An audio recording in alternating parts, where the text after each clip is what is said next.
आज के इंडिया में बड़े मेट्रोज की असली हकीकत पता है क्या है? ये नहीं कि पॉल्यूशन बढ़ गया है या ट्रैफिक बहुत है, ये प्रॉब्लम्स तो हमेशा से ही थी। The real mess is the sheer unaffordability of a comfortable life. Premium भी नहीं, एक बेसिक कंफर्टेबल लाइफ।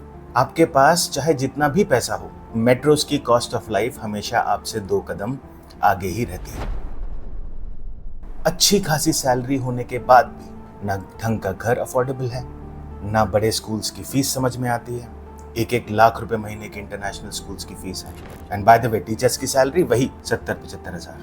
वैसे मैं कभी कंपेयर नहीं करता, पर ये बात फैक्ट है that living in the USA never felt like this, क्योंकि वहां की एक बेसिक लाइफस्टाइल का लेवल भी इंडिया की हाइपर प्रीमियम लाइफ के बराबर है। वहां अगर आपकी सैलरी थोड़ी एवरेज भी हो, तब भी clean air, infrastructure, schooling, housing, everything else makes you feel rich. आप पूछेंगे क्यों? तो आज का वीडियो इसी क्यों के बारे में है। कंपैरिजन नहीं, क्योंकि उसका कोई सेंस बनता भी नहीं है।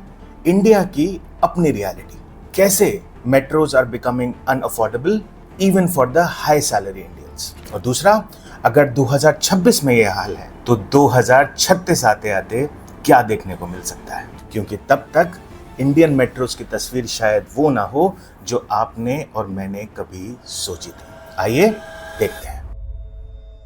Chapter 1, ground reality of Indian metros. अभी हाल में ही गुड़गांव में ओबेरॉय रियलिटी ने अपना एक residential real estate project launch किया। इस प्रोजेक्ट का एवरेज प्राइस पता है क्या है? अराउंड 30 करोड़। और सबसे शॉकिंग बात यह है कि अभी तो ये प्रोजेक्ट सिर्फ पेपर पे ही है, लेकिन उन्होंने एक ही दिन में, बल्कि कुछ ही घंटों में 832 यूनिट्स यूं बेच दिए। इसे देखकर आपके और मेरे जैसे अबव एवरेज अर्निंग क्लास यही सोचती है, कौन है ये लोग? कहां से आते हैं ये? क्यों? अरे 30 करोड़ तो छोड़िए, एक हाई अर्निंग पर्सन के लिए एक 5 करोड़ का फ्लैट लेना भी कोई छोटी मोटी बात नहीं है। करीब 3-3.5 लाख तो उसकी ईएमआई बनेगी, बाकी खर्चे जोड़ लेंगे तो 7-8 लाख रुपए की मंथली इनकम चाहिए एक 5 करोड़ के फ्लैट को अफोर्ड करने के लिए। और मैं ये एक्सपीरियंस से बोल रहा हूँ कि इंडिया में ऐसे 7-8 लाख रुपए महीने कमाने वाले लोग गिनती के ही होंगे। इनफैक्ट अगर पब्लिश डेटा की बात करेंगे ना, तो as per the Indian income tax authority पूरे इंडिया में सिर्फ 0.3% लोग ही हैं जो कि एनुअल 20 लाख की इनकम से ज्यादा है। तो सवाल यही उठता है कि आखिर ये एक्सपेंसिव फ्लैट्स खरीद कौन रहा है? आइए समझते हैं। फ्रेंड्स, एक्चुअल में ये 20-25 करोड़ या उससे भी ज्यादा की कीमत के फ्लैट्स खरीदने वाले लोग आप और मेरे जैसे सैलरीड क्लास नहीं है। ये है इंडिया की एक इनविजिबल क्लास। हो सकता है ये वो आपके पड़ोस के शर्मा जी हो जो रिटायर हो चुके हैं, या आपका सीए हो, या कोई छतरपुर फार्म्स में रहने वाली बिजनेस फैमिली। इनके पास पैसा सैलरी या किसी कॉर्पोरेट अप्रेजल से नहीं आ रहा है। इनका पैसा आता है शेयर मार्केट या फिर रियल एस्टेट में किए गए इनके इन्वेस्टमेंट की कंपाउंडिंग से। फॉर एग्जाम्पल, मान लीजिए इन्होंने आज से 20 साल पहले एक प्लॉट खरीदा था 50 लाख का। उसी को पिछले 20 सालों में 4 या 5 बार बेच के दुगनी कीमत पे आज वो पैसा बना लिया 7-8 करोड़। और ऐसे ही ना जानी कितनी इन्वेस्टमेंट्स होंगी इनके पास। या फिर कंपनी पे स्टॉक्स थे, उसकी वैल्यूएशन 10 साल में 30 गुना 40 गुना हो गई। जरिए तो और भी हो सकते हैं, पर मतलब कहने का ये है कि इन्होंने पैसा कमाया है टाइमिंग से, रिस्क लेके, अपनी समझ से और पैसे से, आपके और मेरे जैसे सैलरी या बिजनेस के गल्ले से नहीं। और अगर आपको लगता है कि ऐसे कितने ही लोग होंगे तो वो भी समझा देता हूँ। इसमें आती है game of population size of India. India की पॉपुलेशन 140 करोड़, अकेले दिल्ली एनसीआर में 4 करोड़। इस 4 करोड़ में से अगर 0.01% भी ऐसे मोटे पैसे वाले हैं तो ये भी हो जाती हैं 4-5 हजार फैमिलीज। वैसे ये नंबर तो है इससे भी बहुत ज्यादा। इनफैक्ट गुड़गांव में आज हर रियल एस्टेट ब्रोकर करोड़पति से कम नहीं है। और मैं यहाँ जेन्युइनली किसी की बुराई नहीं कर रहा हूँ, अच्छी बात है आपको पैसा कमाना आता है। पर होता क्या है कि ये एलीट लोग रियल एस्टेट और लाइफस्टाइल का बेस लाइन इतना ऊपर सेट कर देते हैं कि बाकी सब ऑटोमेटिकली महंगा हो जाता है। एलीट स्कूल बच्चों से 1 लाख की फीस इसलिए नहीं लेता कि उसकी कॉस्ट ऑफ एजुकेशन या पेइंग ऑफ टीचर्स महंगी है, बल्कि इसलिए लेता है कि उसे भरनी है 200 सीटें और लाइन में खड़े हैं 2000 बच्चे और उनकी फैमिली अफोर्ड कर सकती है। और दूसरा, क्योंकि रियल एस्टेट महंगा है तो रेजिडेंशियल और कमर्शियल दोनों ही ऑटोमेटिकली महंगे हो जाते हैं। कमर्शियल में बिकने वाली हर चीज, चाहे वो ग्रोसरीज हो या कोई सर्विस हो या कोई रेस्टोरेंट ही क्यों ना हो, वो सब कुछ एक एवरेज मिडिल क्लास को, बल्कि एक हाई अर्निंग इंडिविजुअल को भी अफोर्डेबिलिटी से बाहर लगने लगता है। और रिजल्ट ये है कि ये मॉडर्न इंडियन मेट्रोज आज की डेट में इस हाई अर्निंग कॉर्पोरेट इंडिविजुअल के लिए हमेशा 2 कदम आगे ही रहते हैं। और इनफैक्ट वो 2 कदम आज की 2026 में तो 4 भी बन चुके हैं। इनफैक्ट सच तो ये है कि 2.5-3 लाख रुपए महीने भी कमाने वाला इंडिविजुअल अपनी लाइफ को मेट्रोज में बस मैनेज ही कर पा रहा है। ना मन का स्कूल है, ना मन की हाउसिंग सोसाइटी, गाड़ी, लग्जरी तो भूल ही जाइए।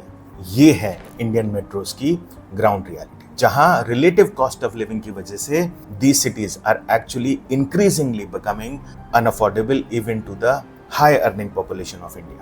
बट अब सवाल ये उठता है कि अगर 2026 में यह हाल है तो आने वाले टाइम में हमारी कंट्री के मेट्रोज का क्या हाल होगा। आइए वो समझते हैं। Chapter 2, Indian metros 2036। इसे समझने के लिए मैं यहाँ पे कोई गेस वर्क नहीं करूंगा, क्योंकि 2036 या उसके आगे जो होने वाला है उसकी क्लियर सिग्नल्स आज ही देखने को मिल रहे हैं। मैं 3 ट्रेंड्स एनालाइज करूंगा, आइए एक एक करके देखते हैं। पहला ट्रेंड है और very clear is the permanent out of reach. Metros as we know them today will become significantly unaffordable by the year 2036. और ये कोई हवाई बात नहीं है, सारा डेटा इसी की तरफ पॉइंट करता है। अकॉर्डिंग टू ग्लोबल स्टैंडर्ड्स, अगर किसी सिटी का प्राइस टू इनकम रेशियो 5 से ऊपर चला जाता है तो उसे अनअफोर्डेबल माना जाता है। और आप यकीन मानेंगे, मुंबई का यह रेशियो है 13.1 और दिल्ली का 10 से भी ऊपर। यानी जो ग्लोबली 5 होना चाहिए वो हमारे शहरों में 10-15 पहुंच रहा है आज। और आज ये है तो 10 साल में। रॉयटर्स का एक रिसेंट पोल बताता है that average price increase of property in India is 5 to 7% annually. और ये मैं अपने एक्सपीरियंस से बता रहा हूं कि ये नंबर भी एवरेज है। एक्चुअल में अच्छी प्रॉपर्टीज का प्राइस 10%, 12% बड़े आराम से बढ़ता है। एनीवेज 7% ही पकड़ लेते हैं, तो भी जो फ्लैट की कीमत आज 3 करोड़ है वो 2036 तक आते आते 5.5-6 करोड़ की हो जाएगी। 5 करोड़ वाले की 9 करोड़ की। अब एक 9 करोड़ की फ्लैट को खरीदने के लिए EMI कितनी बनेगी, इसका हिसाब लगाने से ज्यादा फायदा नहीं है, क्योंकि obviously this is unaffordable for almost each and every salaried class. और ये 25-30 करोड़ नहीं, यही 5 करोड़ वाला घर, ये है असली डेथ ट्रैप। होम प्राइसेस लोगों की इनकम के कंपैरिजन में कहीं ज्यादा तेजी से भाग रहे हैं। इसका मतलब यह है आने वाले टाइम में एक बहुत बड़ी पॉपुलेशन मेट्रोज में सिर्फ और सिर्फ रेंट ही अफोर्ड कर पाएगी।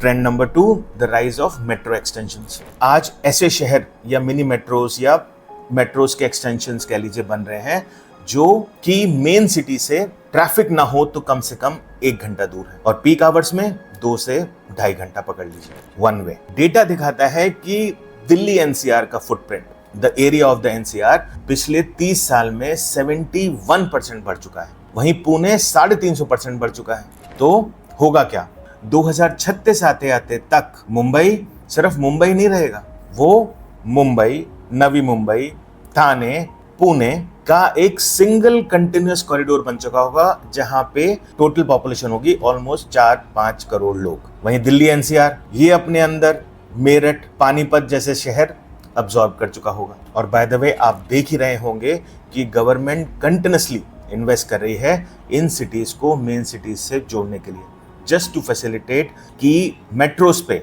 अपना बोझ कम हो पाए। इसकी प्रैक्टिकल रियलिटी पता है क्या है, स्पेशली फॉर NRIs या जो लोग 2012-2010 के आसपास इंडिया को छोड़ के बाहर चले गए थे, वो 2036 आते आते तक शायद अपना शहर पहचान भी नहीं पाएंगे, क्योंकि वो 2036 आते आते शायद एग्जिस्ट ही नहीं करेगा। ना वहाँ का इंफ्रास्ट्रक्चर, ना पॉपुलेशन डेंसिटी और ना ही कल्चर।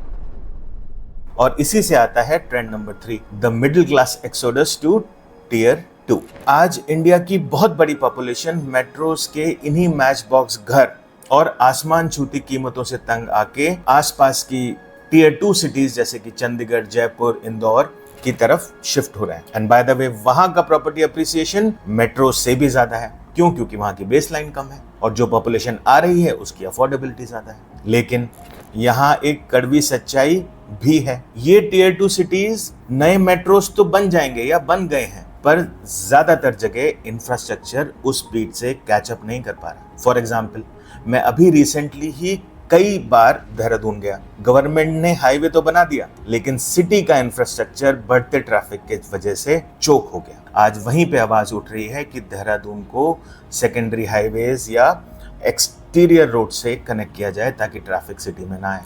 तो फैक्ट ये है जो मैंने शुरू में कहा था, इंडिया इज ग्रोइंग रैपिडली। लोगों के पास पैसा भी है और एस्पिरेशन भी, लेकिन इंडिया सबके लिए नहीं है। क्यों? क्योंकि स्टैंडर्ड ऑफ लिविंग नहीं बढ़ रहा। उसे बढ़ाने के लिए जरूरत है लेवल प्लेइंग फील्ड की, और वो मिसिंग है। और उसी वजह से आज की डेट में एक कॉमन मैन चाह के भी मेट्रोस की इस कंफर्टेबल लाइफ के सपने के पीछे बस भागता ही जा रहा है। आपको क्या लगता है, कैसी है मेट्रोस की आज की लाइफ और कैसी होगी आने वाले कल में? मुझे कमेंट करके जरूर बताइएगा। और वीडियो अच्छा लगे तो अपने फ्रेंड्स के साथ जरूर शेयर करिए और चैनल को सब्सक्राइब भी करिएगा।